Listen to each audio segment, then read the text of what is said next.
అమ్మా పచ్చడి కలుపుతున్నావా? గుమ్మగుమ్మలాడుతుంది ఇవాళ. అవునమ్మా, ఇదిగో మెంతికాయ, ఇది మెంతికాయ, ఇగో ఇదేమో ఆవకాయ, ఇదేమో పెసర ఆవకాయ, ఇంకోటి నువ్వు పిండి ఆవకాయ అక్కడ పెట్టాను.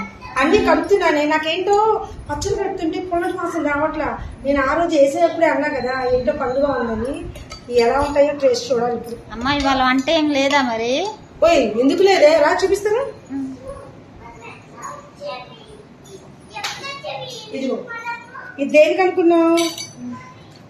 దేనికంటే ఇదిగో ఈ టమాటా పప్పు వేస్తున్నా.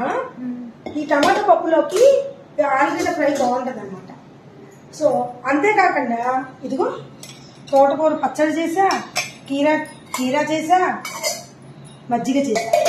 కానీ ఈరోజు కొత్తగా చేస్తున్నా కదా, ఈ టమాటా పప్పు ఏం తింటారో గుంగుమ వాసన వస్తుంది అంటున్నారు కదా.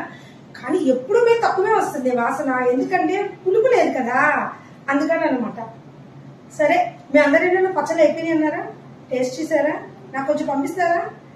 నచ్చితే లైక్ చేయండి. మా సునీతకి వాళ్ళ వీధిలో వాళ్ళు చుట్టుపక్కల వాళ్ళు ఏంటి మీ అమ్మగారు లంచ్ ప్లేట్ పెట్టట్లేదు అంటున్నారంటే, అమ్మ నేను తీస్తా అమ్మా అని చెప్పి చేస్తుందండి. నిజంగా సూపర్ కదా. నచ్చితే